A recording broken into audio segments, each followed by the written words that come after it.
Good morning, Toastmasters. Today is July 23rd, and we have a great meeting ahead of us. Mike Licata is our Toastmaster, and we also have some club business we'll be conducting at some point. And with that, I will turn things over to our Toastmaster of the day, Mike Licata. Thank you, Mr. President. Good morning, fellow Toastmasters. And I think we have a couple of guests this morning. But first, we will start out with Nancy Ferry, who has our inspiration this morning. Thank you very much, Mr. Toastmaster. Welcome, everyone. Toastmasters is where courage meets opportunity. Whether you're speaking today or supporting others, remember growth happens just outside our comfort zone. This morning, it's not about perfection, it's about progress. Let's challenge ourselves and celebrate each other's wins. Thank you, Mr. Toastmaster. Thank you, Nancy. And I will lead the pledge this morning. I pledge allegiance to the flag of the United States of America and to the republic for which it stands, one nation, under God, indivisible, for liberty and justice for all. Thank you. With that, I will turn it over to our word master this morning. Sylvia, what's our word of the day after the theme of staycation? Well, I'm not using staycation today because I think that was used a few years ago and somebody did another program similar to this. I picked an item that we use in staycation. Hammock. Hammock or hammock, depends on where you were at in New York. It's a hanging bed or sling on a rope or netting. It's made of fabric, suspended between two anchored points like trees or poles, used for resting, sleeping, or swinging, or just having a good old time as a kid. So please use the word hammock. Thank you, Sylvia. And there's a switch up this morning because she's driving. We decided to do the grammarian will be Maggie Craig. Maggie, do you want to explain what your role is this morning? Good morning, fellow Toastmasters. And yes, as your grammarian today, I'll be listening carefully to how we use language. I'll note examples of effective word choice, vivid expressions, strong grammar, as well as opportunities to improve clarity and correctness. My goal is to celebrate language used well and help us to become more effective communicators. I'll share my report near the end of the meeting. Good luck, everybody. Enjoy your meeting. Back to you. Thank you, Maggie. And with a joke this morning, we will ask for Steve Smith, who is our jester this morning. Good morning. I'm on Jill's computer because mine's playing games. Don't ask me why, I don't have a clue. But I do have a few things here. I didn't say staycation, I just went summer vacation in general. How do you prevent a summer cold? You catch it in the winter. Why did the ice cream truck break down? Because of the rocky road. Why don't bicycles stand up by themselves? They're too tired. Oh. I'm reading a book about anti-gravity right now this summer. It's impossible to put down. And finally, and not a moment too soon, I used to hate facial hair, but then it grew on me. Hook time. Thank you, Steve. And we'll just stay right there. Jill is our quote master. Jill, what quotes you have for us this morning? Okay, good morning, everyone. I have two poems. One is from Mary Howitt, who was born in 1799 and lived till 1888. In this one, hammock. You could use a hammock in this poem. Come ye into the summer woods, there entereth no annoy. All greenly wave the chestnut leaves, and the earth is full of joy. My second one is from Theodore Rothke, who was 1908 to 63. Deep in the greens of summer, sing the lives I've come to love. A vireo wets its bill, the great day balances upon the leaves. My ears still hear the bird when all is still.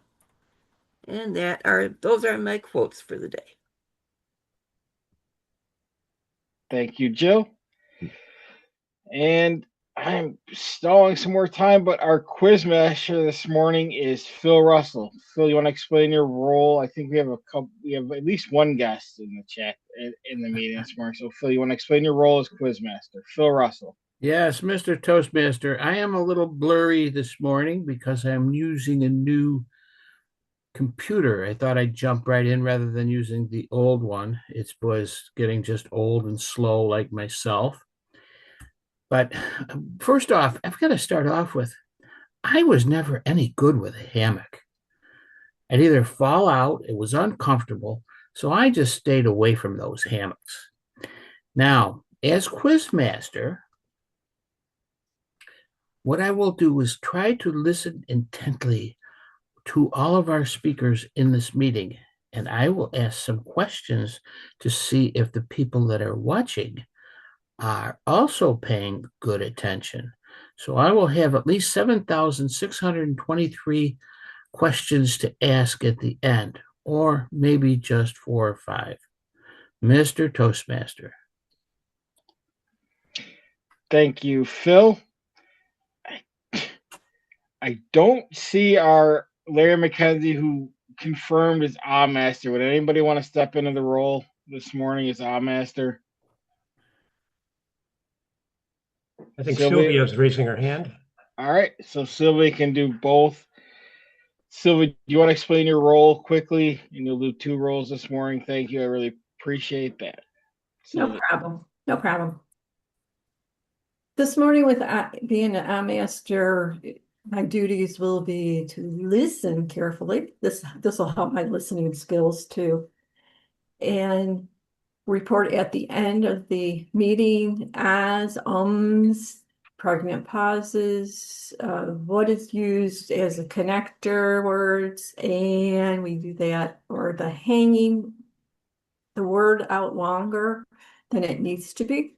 And like I said, I'll report at the end of the meeting. All right. Thank you, Sylvia. Thank you for stepping up this morning. And next, I will go to our timer this morning. It is Tracy Farrell. Good morning, fellow Toastmasters. Today's timer, I don't have the opportunity to lay around in a hammock. I have to keep busy making sure that everybody is on time. So table topics will be 1 to 2 minutes. At 1 minute, you will get the green. At 1.5, you will get the yellow. And finally, at red, you will get, at 2, you'll get the red.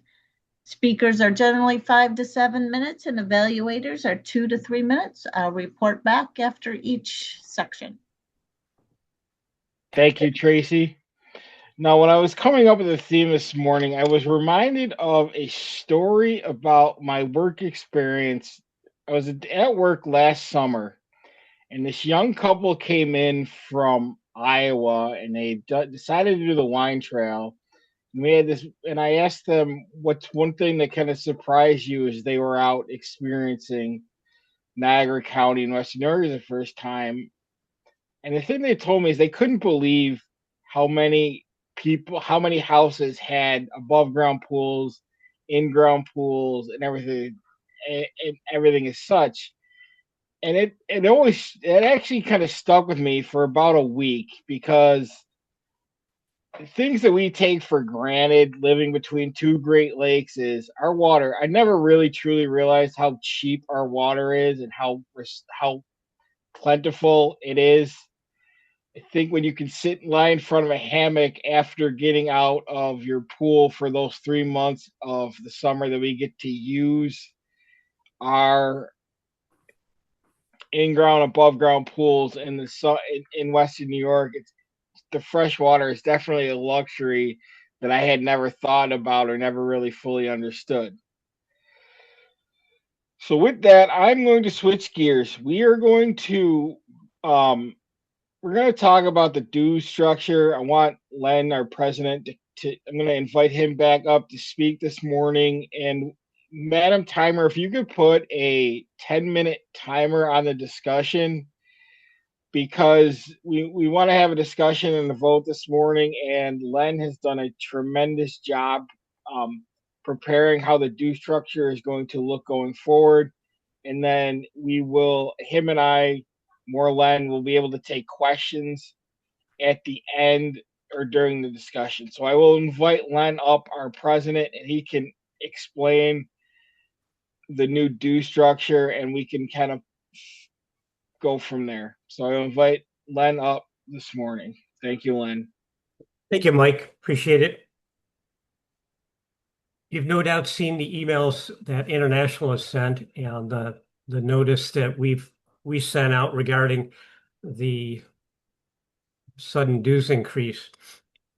Essentially, International is raising dues from $10 per month to $12 per month. So that amounts to about $24 a year. The reasons for which are too complicated to go into here. That's a speech actually I'm working on.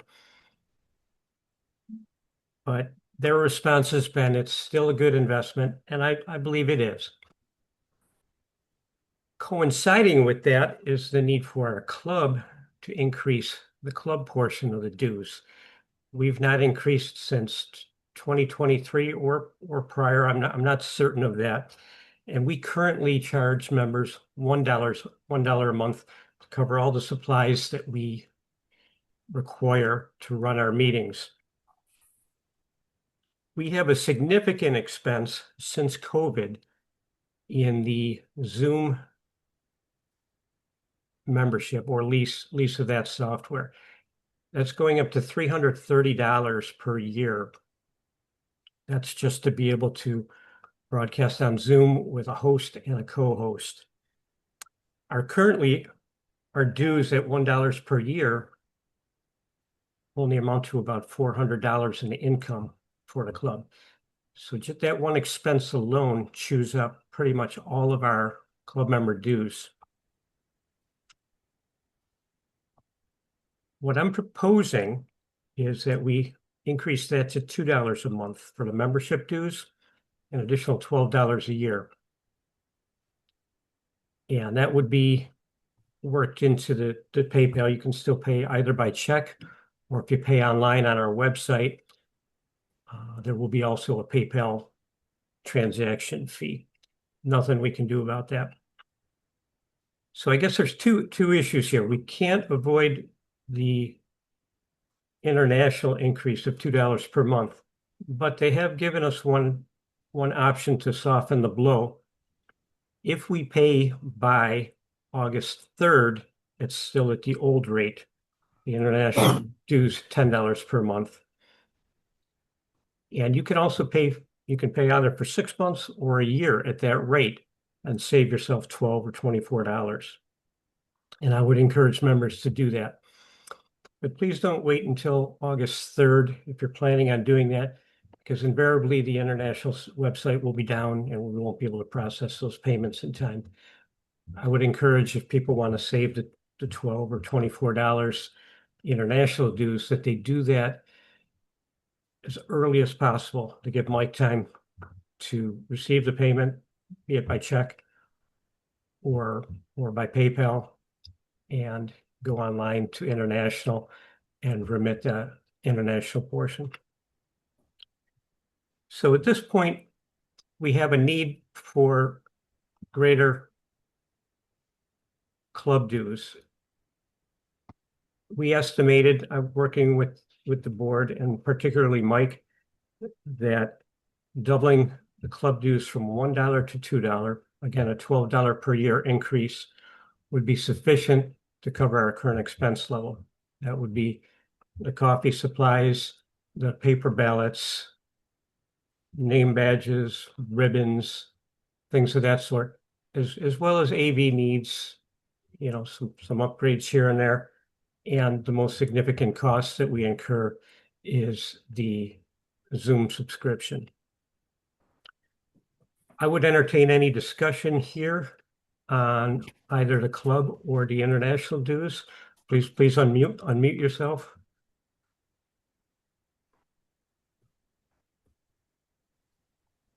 Len, what would that be the total for 6 months then? Total for 6 months, if you're not taking advantage of the early payment, would be $13 per month. Okay. I'm sorry, $14 per month. That includes $12 going to international and $2 staying with the club. And $12, $14 per month is what, 168 per year? Okay. Yeah. So 84 every 6 months. Yes. Lenny, I sent in a check for $72. How much should I send in another check to cover the balance of that, or how would you like it done? Yeah, we'll work out people that have paid already. Those are kind of special cases until this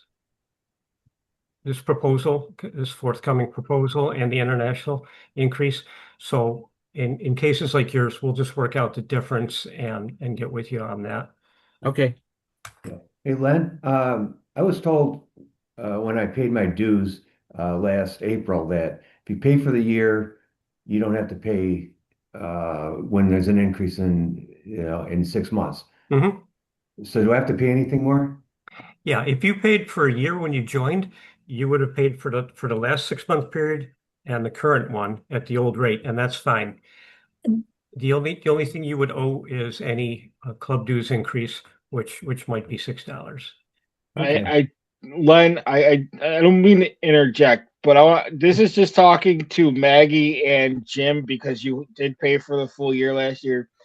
If you want to send me a check for $72, will cover everything. I can pay for an additional 6 months.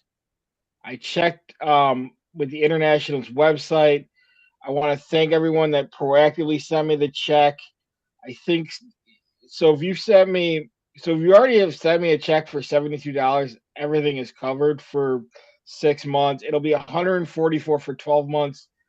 This all has to be done before August 3rd. Going for 6 months.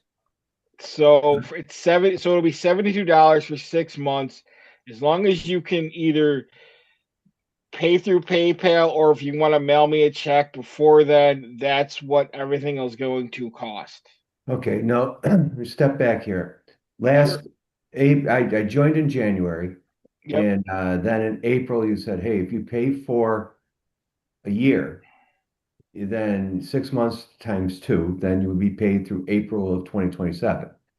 So And you are, Jim, what he's saying to you is, if you want to take advantage of the sale, you can Yeah. pay for the 18 months, pay another 6 now. another and then 6 now. Well, And then he you already get- has. He paid for a year, so the only difference. we know, no, he understands what I'm saying, Len. So do I have to Just- pay anything more to take me to April 2027 right now? No. No. But if you want to have that little extra savings for the next 6 months after April, you Okay. could get in on that sale. Thank you. That's all right. All set. Thank you. Can I interject? The communications from TI indicated only 1 year, 6 month period. Was that correct, or did they extend it to the year, or what? Mike, I'll No, let you take this. Yeah, no problem. They told us one thing, and then I investigated and found another thing because that's the way International did. I went in even before the board meeting that we had last week. The software that International provides me is actually really, really simple. It's not rocket science, but I also was able to basically pay, like if you want to pay for the old rates, you can do it up through August 3rd. The new rates kick in after August 3rd. So we just throw away whatever International said about the 6 months because you can pay for the year. We weren't sure last week. This week we're a lot more sure because they haven't changed anything over a couple of days. So they said it's only 6 months, but then they decided not to follow through on it, which that's a rabbit hole, and it's going to be an airing of grievances, but we're not going to do that because we're going to try to keep everything within time. Does that answer your question, Jill? Yes, it does. All right. Does anybody have any other questions before we proceed? Okay. Can I have a motion from the general membership to increase the club member dues from $1 per month to $2 per month? This is I Kate. make a motion. So moved. Sorry. I make a motion to increase the local dues to $2 a month. Thank you, Beth. And do we have a second? Second, And who was seconding there? It's tough to see. Margot. Margot. Thank you, Margot. Any further discussion on the motion? Okay, I'll ask Mark, who's with us, thankfully today, to set up a poll quickly, and we'll use technology to vote on this. And, Okay. And since we're all on Zoom,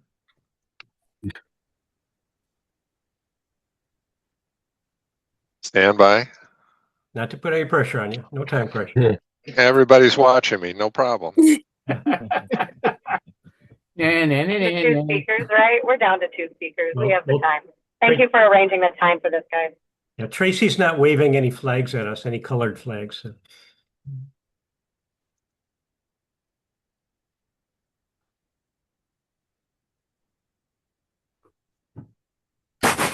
Okay, here we go. I think I spelled nay wrong, but you get the idea. That works. Thank you, Mark. Just to recap, like the simplest things is now that with the changes, the dues are going to be $72 for 6 months. And if you want to pay for the year, it'll be $144 for the year. If you want to mail me a check, I will send out invoices to people that have to update everything. If you would rather meet up, I can try to see what my schedule looks like the next this week. Does anybody else have anything? This is pretty painless. So I want to thank first of all, I want to thank the club for being receptive to the dues increase. We all love Toastmasters. We all have a tremendous amount of respect for each other. So I think this was a lot less pain.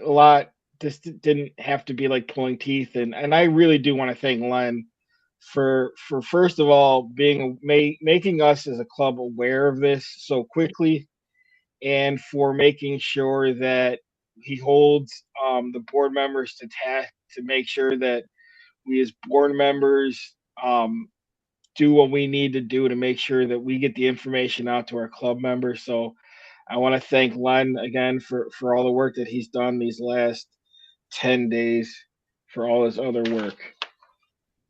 And with that, the voting's done. So we'll get back to the regular meeting. And I don't see Marty on. Oh, Marty is there this morning. So I will introduce Marty as our general evaluator this morning. Thank you, Mr. Toastmaster of the Day, Mike, and fellow Toastmasters. Yes, as general evaluator, I'll be evaluating the Toastmaster of the Day and the evaluator. And if you'd like, I can call for reports at the end of the meeting, Michael. Thank you. Thank you, Marty. I appreciate that. And with that, I will turn it over to our table topics master, Joe Budnick. Joe, thank you for confirming. And if you want to just do 3 table topics this morning, three people for table topics this morning, that's fine. And I will turn the meeting over to Joe Budnack. Okay, thank you, Mike. Sounds like a plan. Well, one of the nice things about working in a school is the fact that you get summers off, so it's pretty nice. But I still try to keep busy, and I do work part-time at the Margin Manor, which I absolutely love. So, since we're talking about Margin Manor, Marco. Good morning, Joe. Good morning. You've traveled a lot, as have I. What is your favorite destination that you have traveled to so far? Thank you for asking me that. When you travel, however, you are not sitting in a hammock, you're usually moving. And as everyone here in the club has heard me speak before, the main thing we've been doing is cruising, although in earlier days, my parents took us on many vacations. But I was looking at the calendar this morning and I discovered something a little bit unusual. Today is July 23rd. July 23rd, 1977. I was taking summer courses at Cornell. I was studying and there was a knock on the door. And a young man I had dated off and on for freshman year was standing there, had driven down from Burt, New York to sort of get things going again. So as of today, my husband and I have been together 49 years.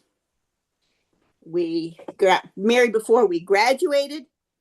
We came back here to farm, which was kind of an unusual thing from a girl from outside of Albany, mostly from the suburbs. And as many of you know, there was interfaith and all kinds of other things going on. So summertime is not the time we sit in a hammock. We have had them in the backyard before. When we had one at our old location, the only person to use it was not a person, actually, it was a dog named Ezra Cornell, the founder of Cornell. Yes, we named our first dog after our alma mater. So that's what I think of when I think of July 3rd, summer vacations. And I'm probably should take a poll and wonder how many people think my husband's going to remember this important date. If you guessed no, you're probably right, because as you know, this is cherry season and a busy time of year for us. So thank you for this opportunity to speak about a date that became a very important one in my life, Mr. Table Topics Master. Thank you, Margot. I do not own a hammock. Be nice if I did, but the thing is, I've seen too many silly videos online about people and bad experiences with hammocks. So, and I'd like to ask, let's see, Dr. Gerald Stevens, how do you keep busy during the summer? Thank you. Thank you, Mr. Table Topics. And good morning, fellow Toastmasters and our guests. How do I keep busy in the summer? Busy is not a problem for me. I tend to do a lot of outside things. I do a lot of work on my garden. I also will do a bunch of grilling. Got 3 grandkids that I try to keep up with. So that's the latest thing. I try to switch them off every other weekend. Occasionally, I might lay around in our hammock. We actually have 2. I do like bonfires, but summertime, a little too hot sometimes for that. I do plan to go this Friday to Port Dover, believe it or not, for our Canadian friends. My wife wanted to go there for a while. I have been, but she wanted to go again. Apparently, there's some fish fry that she wants over there, so we're taking a special trip for a fish fry, believe it or not. I guess that's not unheard of for some people to go get a meal. So in the end, I do like to hang around in the summer, but I will be heading off to Glacier August 15th, National Park, and North Dakota. It'll be my 50th state. So that is checking the box. And that's all I have for you today, Mr. Table Topics Master. Thank you, Gerald. Sounds like a plan. Zach Finney, I see you don't have a job. What is your favorite summertime activity? Thank you, Zach. Good morning, everybody. My favorite summertime activity. I've had a number over the years. Right now, my last talk was about skateboarding, so that is currently my summer activity. Skateboarding, riding the scooters with the kids. We live in a little cul-de-sac right here in Lockport on Kingston Circle, so we're able to just ride around in loops and loops and loops and just keep going and having the time of our lives. We love to pretend that dragons are chasing us, and sometimes our cat named Wallace. I have this hilarious video of me pushing them in a stroller, all three kids, and the cat is chasing us, literally following us around the circle. It's so funny. In the past, I've played tennis. Me and my father played tons and tons of tennis, and that was kind of our main thing for a long time. And unfortunately, I haven't played in a long time, so maybe I need to get back out there and play some more tennis this summer. And then aside from that, we do have a beautiful pool. We don't have a hammock. We have a beautiful pool, and we spend a lot of time in there. And that's basically my summer activities. I didn't see the timer, but oh, there it is. Thank you, everybody. Back to you, Mr. Table Topics Master. Thank you, Zach. Well, everyone, please have a nice, safe summer. I had the joy of spending time with a couple of my cousins from Ohio so far this summer, and that was great. So have a great summer, everyone. Thank you. Thank you, Mr. Toastmaster. Turn it back to you. Thank you, Joe. And with that, I will ask Sylvia, how did Hammock do with our table topics contestants? Very well. Margot said it twice. Our Toastmaster, our table topics master, Joe said it twice. Gerald Stevens said it once. Zach said it once. And then before table topics, Phil said it twice. Tracy said it once. You said it once yourself. So it's doing okay. Thank you, Sylvia. And our timer, Tracy, how did our contestants do on time this morning? I'm happy to report they all fell into their times. I'm sorry, Margot, I zoned out during your speech and didn't get the times, but I know that you were on time. So everybody qualifies. Okay. Thank you, Tracy. And Marco put the poll up. One of the tremendous things we have here in Western New York as well is our ability to take day trips. You know, being 45 minutes from Niagara Falls, being a little bit about an hour from Buffalo, we have tremendous architecture, we have tremendous natural wonders, but I do also think that things that a lot of people don't think about is that we don't actually live that far from tremendous parks besides Niagara Falls, and I think that Letchworth Park State Park, south of Rochester, is one of those experiences that is a nice quick day trip that a lot of us can take. That people that like nature, that like hiking, that want to get outside in the summertime. We have these tremendous escapes where we can take a lot of great photography. We can have these wonderful experiences and still come home and sleep in our own beds at the end of the day, which I know is important for a lot of people as well.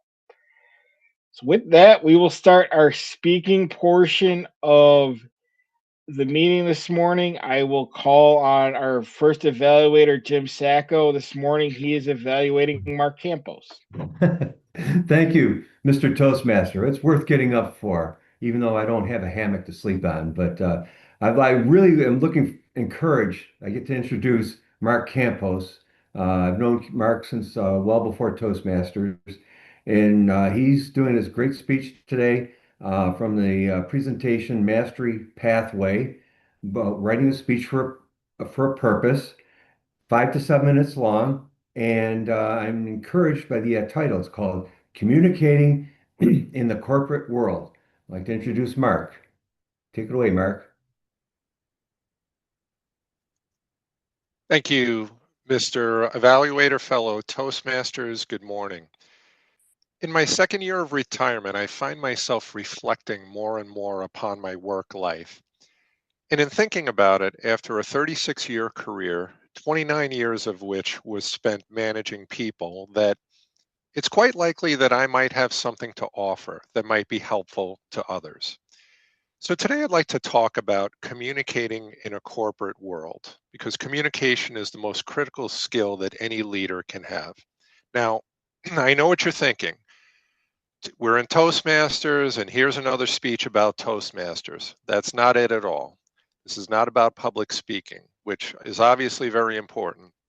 But what I'm here to talk about today is interpersonal communication in two directions: how you communicate up the chain of command to your superiors, and how you communicate down to your subordinates if you have them. Now let's talk about managing up first. The easiest part of this to figure out is how your manager likes to communicate. They may tell you outright, or you can get a feel for how formal they are. So for example, I worked for all types of managers. There were some I could pick up the phone call at any time about anything, even to just kick around an idea. There were others that if I needed to talk to them, anything short of an emergency, I needed to schedule time on their calendar just to have a discussion. And then there are quite a number in between. You'll also want to get a sense for how formal they are in terms of, dare I say it, their politically correct they are. How direct can you be with your messaging, or do you have to shroud it in all sorts of corp speak and slang? You also need to get a sense for what the relative urgency is of your message. Clearly, if it's not urgent, you can communicate via email. But as the importance increases, it better become at least a text message or perhaps a phone call. You'll want to learn to thread the needle on how much information you provide to your superior. So that's the trickier part, is what they want to know. A control freak may want to be looped in on everything in your organization. But again, you want to thread the needle because you want to be sure that you're sharing your good news stories and you're sharing your successes, but that you're not perceived as grandstanding. Look at me, look at what I'm doing, because that can backfire in a negative way.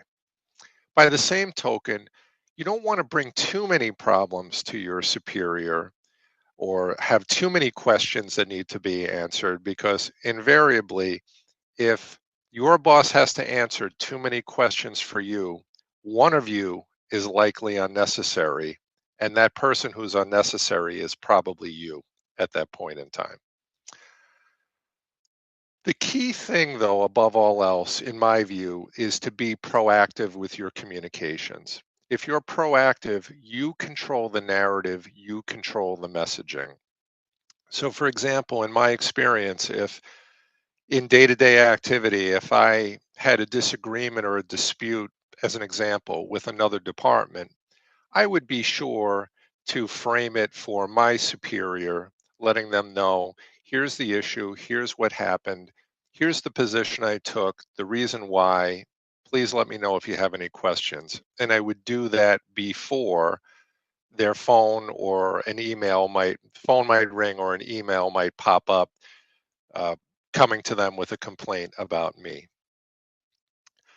When it comes to bad news, though, it is critical that you make sure that anything that would cause embarrassment to your superior or escalate above their head, is that message is delivered by you and it's delivered up front. Now, I ran a large organization, a lot of buildings, a lot of people, large territory, 24/7 operation. I used to joke that at any given moment, right now, something is being messed up. I don't know what it is, and I don't know where it is, but something's being messed up. Now, I say that tongue in cheek. Not all ugliness needs to be communicated to the boss. Certain little things you handle, and it's not a big deal. But if there's really bad news, make sure you're the one delivering that message and do it quickly. Now, let's talk about managing downward in an organization to your subordinates. Same principle applies about urgency, whether it can be an email or whether it has to be communicated verbally, things of that nature. Another element when you're communicating to your team is, do you want it to be a one-size-fits-all message, or does it need to be tailored? It's real easy to fire off emails to a distribution list or to read out in a staff meeting about requirements and things that need to be done. But sometimes, based on the individuals in your group, you may want to tailor that message to them. Some people respond better to a gentler hand, a pat on the back. Others need to be pushed. So one needs to determine whether they need to customize that particular message. My most critical skill, I thought, as a leader was to be a filter. In a large organization, the further you get up the chain of command from where the real work happens down here, people tend to get a little bit out of touch.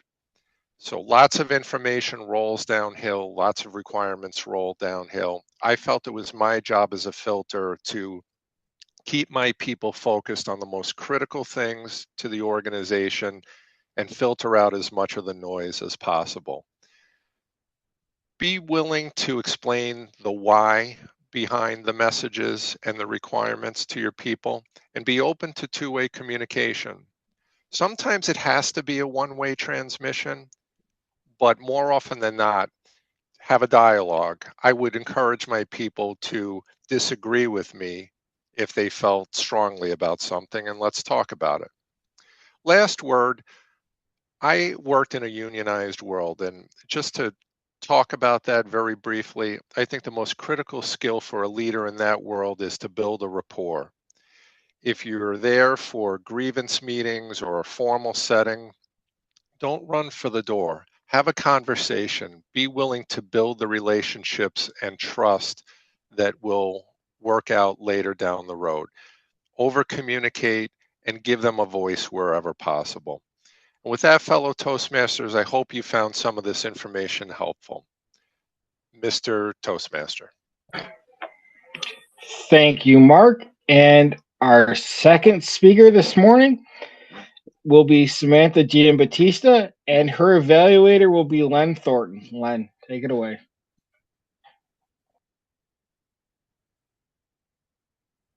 Thank you, Michael. This morning, Samantha is giving a speech from Pathways Presentation Mastery Level 2, Effective Body Language. Madam Timer, her time is 5 to 7 minutes. And Samantha this morning will be focusing on body language, gestures, all those nonverbal communications that really add so much to our communication skills. It's my pleasure to welcome this morning Samantha Giambattista. Title of her speech is Mia and Me. Mia and Me, Samantha Giambattista. Thank you, Mr. Evaluator and fellow Toastmasters. I want to begin with a quote from Marley and Me. A dog doesn't care if you're rich or poor, clever or dull, smart or dumb. Give him your heart and he'll give you his. Marley and Me comes to mind because we recently had to say goodbye to our chocolate lab, Mia. She was a part of our family for 11 and a half years, and I often joked that we should have named her Marley. For those, this is a picture of her a few years ago. For those unfamiliar with Marley and Me, Marley was a handful. For my husband and I, Mia was our first baby before having human babies. It was apparent early on that she had a big personality. We were told that she was half English lab and half American lab, but she definitely embodied more of the American lab traits. As a puppy, she managed to escape from her crate. For a period of time, my husband and I used zip ties on the latch of the crate so that she couldn't get out. However, she had managed to get out. She was always very energetic. She wasn't the type to lounge around in a hammock. She loved running in her younger days. I sometimes took her on runs with me. When my husband would mow the lawn, she used to do laps with the lawnmower. She enjoyed pacing our golf cart when we had a golf cart or various four-wheelers as we rode them through our backyard. Like any lab, she loved swimming. But for Mia, swimming wasn't just a leisurely lap in the pool to cool off and relax. It was an obsession. She never wanted to get out of the pool once she got in. We eventually had to get her a life jacket because she would swim for hours, just kicking in the water and then biting at the splashes in the water. She was insane. She spent a lot of time at my parents' house, and we joked that she thought that was also her house. When she was young, my mom once showed her how to pull weeds out of the garden, which was cute. Not so cute when she tried to yank a bush out of their landscaping. This resulted in my dad chasing her through the yard with a rake, which we've joked about ever since. The chocolate labs don't seem to be the most intelligent creatures. She was very suspicious of people she didn't know, particularly anyone with a large beard or a hat on. Forget about it. She would bark at you. Delivery personnel, not a fan of those either. I can think of a couple occasions where the delivery guys legitimately looked afraid of her because she had a big bark. It was really just a big chicken behind the big bark. My husband could easily pull a hood over his head, come creeping into the room, and she would go ballistic as if an intruder had just come in the house. She was afraid of certain decorations. My mom had this witch that stood a couple feet tall that she was terrified of and wouldn't go anywhere near when she would put it out. She reacted similarly to a Santa that we had that was about the same size. You could easily get her to howl simply by starting to howl, and it would set off a chain reaction that could go on and on. She stole countless items of food off of our countertop, even within her last couple months. I remember seeing her up there investigating to see what she could find. A little over a month ago, Mia wasn't acting right. She started limping pretty bad. Eventually, she wasn't really eating. The last straw was that she had injured herself, and we were pretty certain she broke her front right paw. On a Monday, my husband got her into the vet. In addition to having broke her right shoulder, the x-ray showed extensive cancer throughout her chest.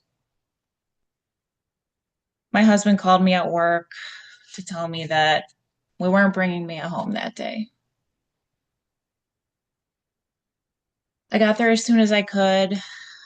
We had the kids come to say their goodbyes. My parents came to say their goodbyes, and my sister. It was one of the hardest things I've ever had to do. And while that is arguably the worst part of owning a pet, coming home poses its challenges too. There's reminders everywhere of your pet. Her dog bed and her basket of toys are in our living room. Her bowl of food was still out from that morning. I had dog food on my list. My daughter insisted on sleeping with her collar those first few nights. We still feel the void, very much so, of not having a dog in our home anymore. She, all quirks aside, was a great family dog and amazing with our kids from day one. To circle back to Marley and Me, I haven't watched the movie in years, but I remember the ending. The owner has Marley at the vet in his final moments, and he's reflecting on all of the bad things that Marley did over the years. And I remember he says something like, "We always said you were a bad dog, but I just want you to know you were a great dog."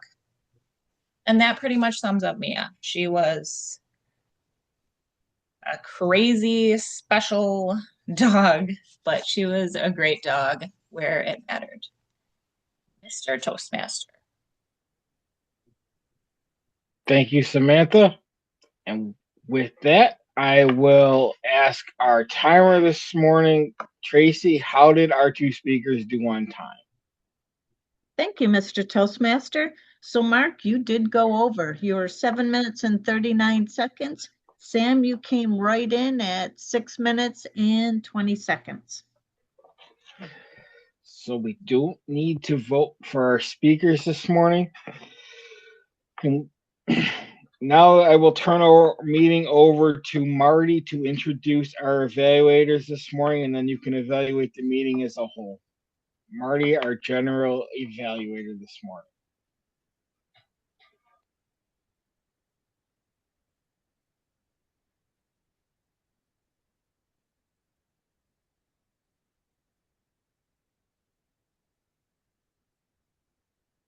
Listen, Marty's not there, so we'll roll right into it. I will invite Jim, our evaluator. How did Mark do with his speech? Jim Sacco. Thank you, Mr. Toastmaster, fellow Toastmasters, and guests, and especially you, Mark. Communicating in the corporate world. What a great speech. I mean, myself, I've worked most of my life, most of my 40 plus years in the public sector. So I just found that very interesting, wondering how people in the corporate world communicate up and communicate down. And it's great just how you broke down the speech. First of all, you talked about your history of your career. You're in your second year of retirement, 36 years you've worked, and 29 years you've been a supervisor. So we knew what your background was going into the speech. You talked about breaking down your communications by your interpersonal communications up in the corporate world, and also the second part of your speech, communicating down to your subordinates. And when you talked about communicating up with your supervisors and what have you in corporate, you seemed very good. It was very good, very detailed. Talked about being proactive. How much information should we share? Should we share good news and bad news? And it's like, yeah, eating crow. I know what that's like about eating crow. That's that's something you just have to do it. And it's just very good the way you presented it. Your bad news, you should deliver it directly and quickly. And I thought that was very good, just how you talked about just making a presentation to your superiors. By the time you got to communicating down, you were already at 5 minutes.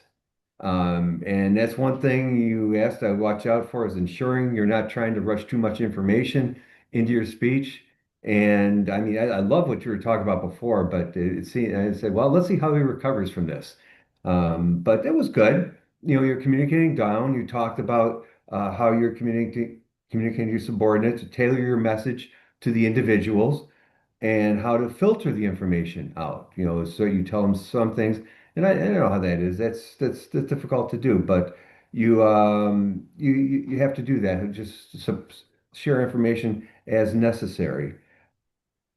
Then we got to the end. You were talking about your union communications, and really, you could have said more. I'm thinking, I'm looking for more about how you deal with the unions, but you were running out of time. You could see that. So your conclusion was very quick, and I think that, like you said, about too much information. I mean, it sounded great. The first part of your speech, if you just tailored that a little bit more, possibly, shorten that, try to be more bullets on the communicating up, then you could have expanded more, communicating with your subordinates and with the unions, and may have, it was good though. It was really a great speech, a lot of great information.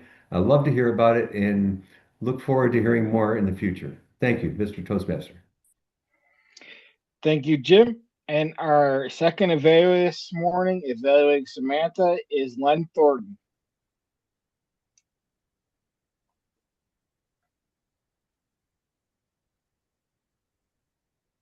Thank you, Mr. Toastmaster. What a treat we had today in hearing one of our newer members give a speech like that. Your progress has been astounding, and it is my pleasure to evaluate you. You looked down at the beginning when you were reading a quote from Marley and me, but by and large, you were giving the speech from memory. You weren't constantly looking down and away from the camera. And what's more effective on Zoom than looking at the camera, looking at your audience? That's how you really connect with somebody. And you did. Your pacing was perfect, not too fast, not too slow. We could hear every word, every part of your story, crystal clear. I can't overemphasize how important that is when giving a speech. Some people tend to talk on the fast side. I'm not going to name any names. Some people drone on, and it's hard to follow as well. You had the perfect pace. Beyond the things you excelled at, there's always room for improvement. That's why we're here, week in and week out. That's why we evaluate speeches.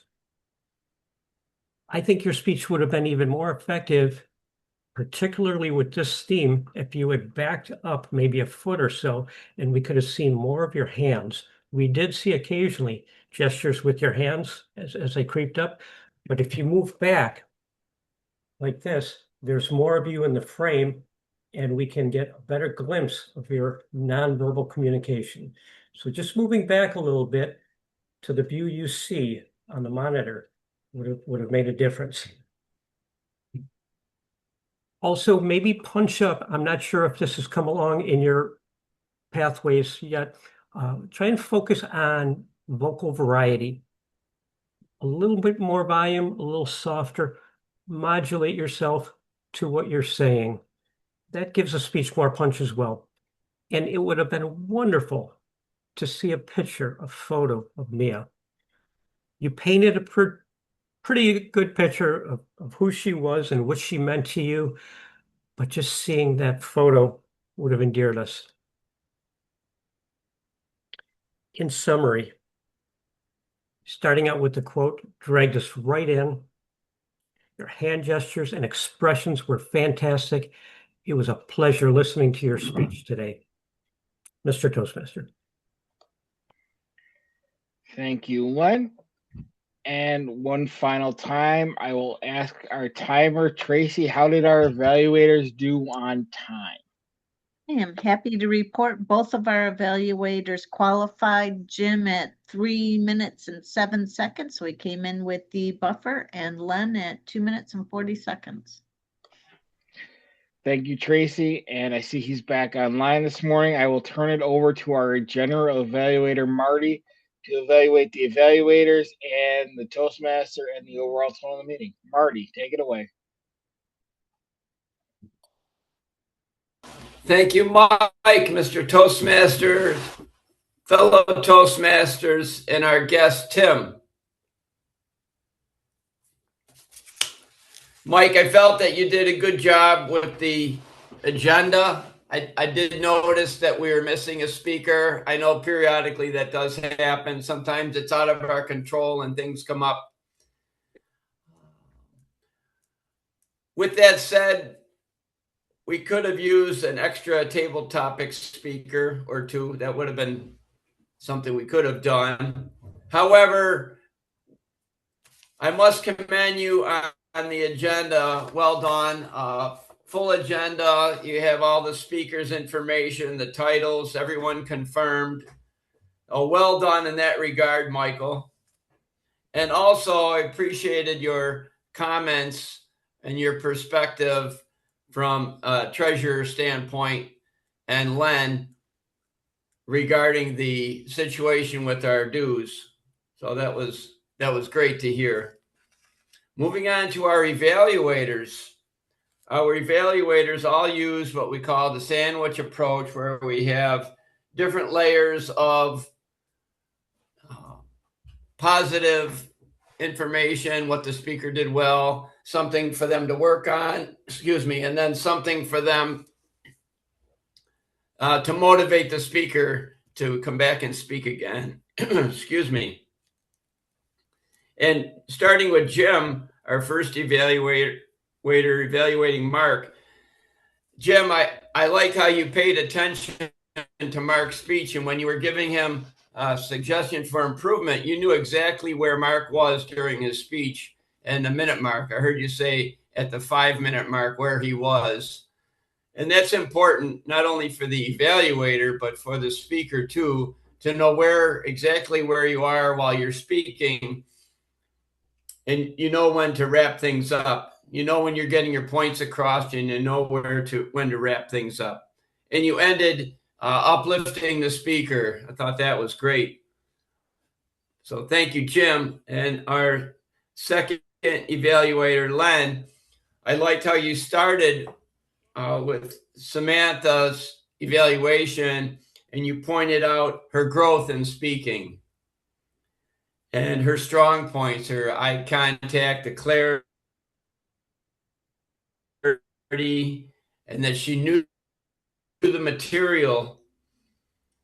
And last but not Samantha, for improvement and more body movement by adjusting her camera angle, and her body position in the camera, so we could see more of what the speech called for with effective body language, effective body movement. Well, overall, well done, everyone. Thank you for your participation. I'll call for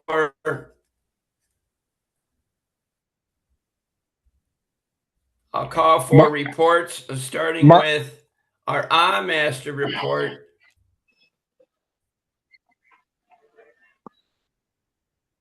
Well, that would be me, Marty. This is Sylvia.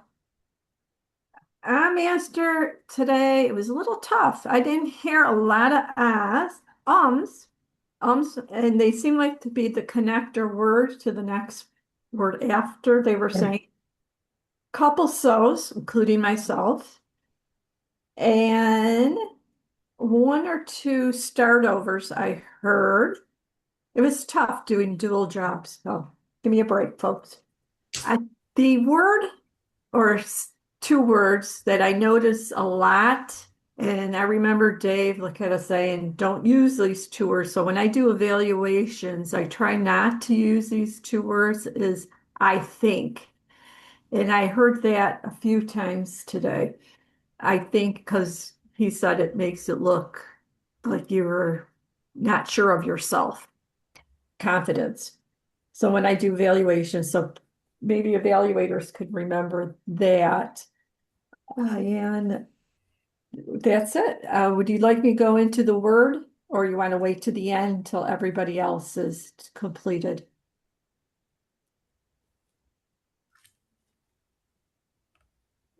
We can get, yeah. You want, okay.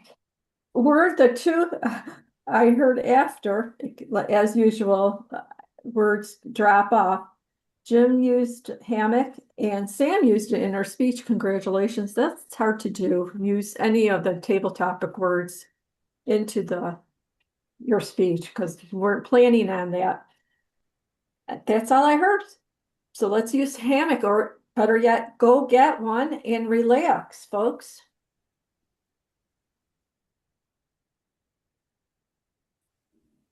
Thank you, Sylvia. Next, I would like to hear from our grammarian, Kate Orr. Kate.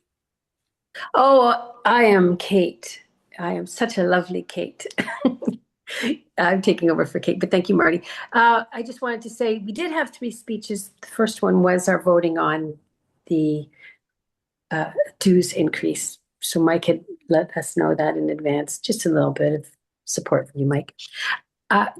I also want to say that as soon as this meeting's over, I'm packing up.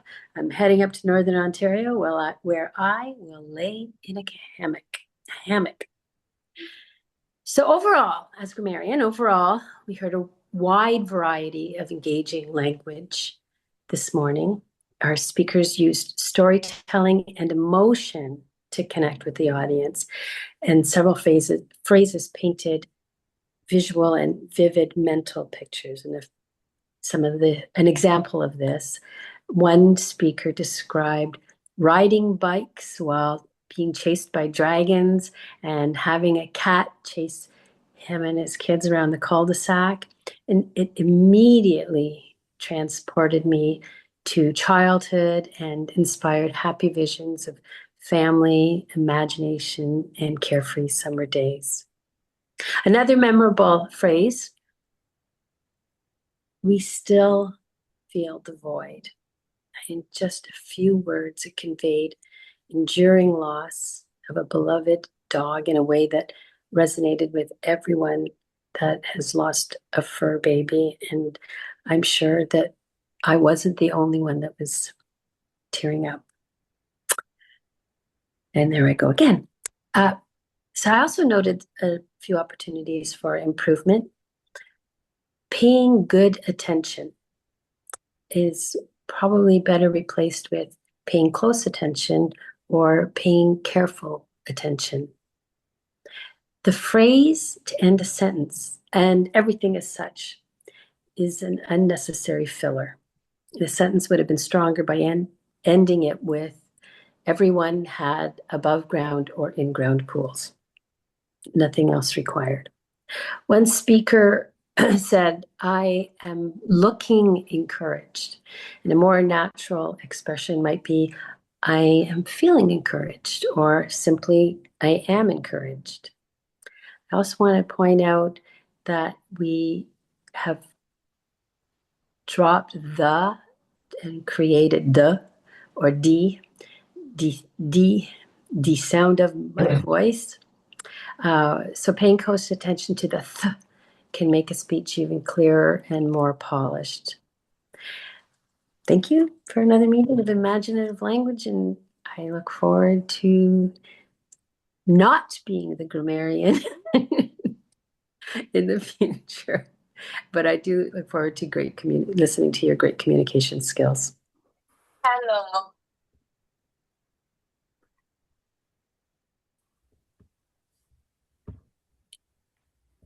I turn it back over to Mike or Marty or someone not me.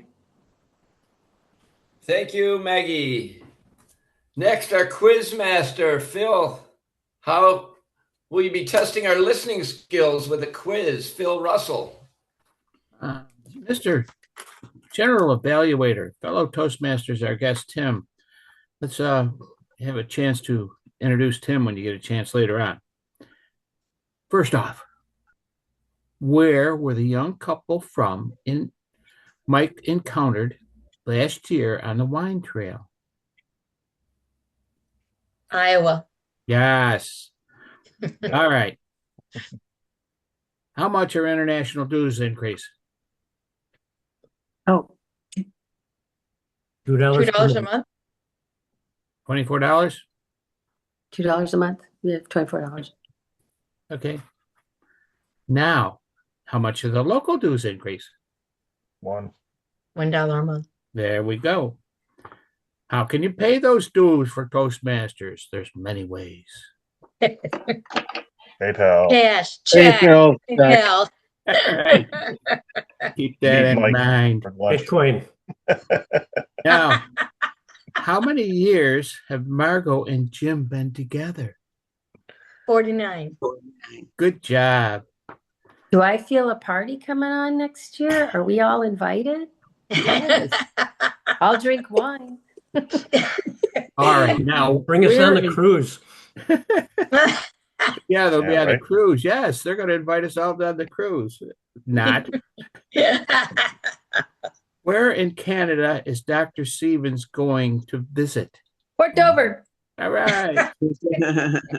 And Zach, what's his new summer activity? Skateboarding. Ah, yes. And my final question. Did Mark go overtime on purpose? I think so. You wanted to finish his story, yes. He admitted it. I'm sorry, I'm sticking to it. Well, it was a fun meeting. Thank you. And back to the Mr. General Evaluator. Thank you, Phil. Before I turn the meeting over to our presiding officer, Mark Campos, I just wanted to let everyone know that be aware if you're on your hammock, be careful when you're swatting those flies underneath you, because otherwise you're going to find yourself wrapped up in that hammock Mark, over to you. Mark Campos, over to you. Thank you. All right, thank you, Marty. Next week, our Toastmaster of the Day will be Steve Smith. Our three speakers are Bridget Newton, Carol Ann Halstead, and Larry McKenzie. Are there any announcements for the group? Mark, I want to invite our guest Tim this morning. Tim, just real quick, what did you think of the meeting? What are your impressions of AM Lockport Toastmasters? And I will turn it over to Tim. Hello and good morning, everybody. My impressions for the first meeting that I'm attending here in probably, I don't know, 15 years was that it was what I remember it being and kind of what I was drawn to. I only did one in that 15-year ago stretch, but it was what I was drawn to, and that's just people trying to become more effective communicators and storytellers. I hope to be able to join a little bit more frequently coming forward. I have some changes in my schedule and dynamics coming up here, so I won't be able to fully commit for a few weeks, and then I'll make a decision at which club is locally the best fit for that. But I am ready and excited to kind of take the time to learn and polish some of my skills. All right, thank you, Tim. And our winners this morning, our best table topics is Zach. Our best evaluator this morning is Len. And then our best speaker is Samantha. And I want to thank everyone again this morning for your prompt and quick confirmations for your roles. Mark went over everything for next week. And does anybody else have any announcements? I will turn everything back over to Len, who is our president. Len, take it away. Thank you, Mike. According to the poll, the proposal passed. You'll see that reflected on the website. In fact, let me share my screen here, and I'll just review everything quickly. When you go on the club website and you log in and you click on the pay dues on the left-hand side, you have several options. You can pay for the 6-month dues at the old international rate. With the PayPal fee, it comes to $75.11. You can pay the 12 months at the old international rate. It's $149.72. And for those who are so inclined that want to do the split club, we put a pause on that in the summer, but if you're a regular Zoom attendee, you're not there in person, but you want to take part in the split club, you can give the club $26 and you're in for 6 months. You got to be in it to win it. On August 3rd, these rates on the website will go up to reflect the international dues increase. So, again, any questions on either of the two dues increases from anyone? I thank you for your participation and your support of this very much.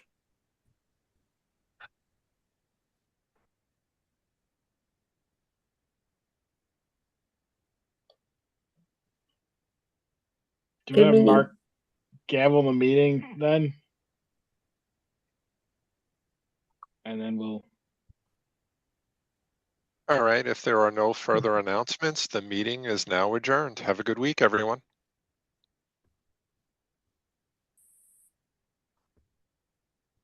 That's good. That went well with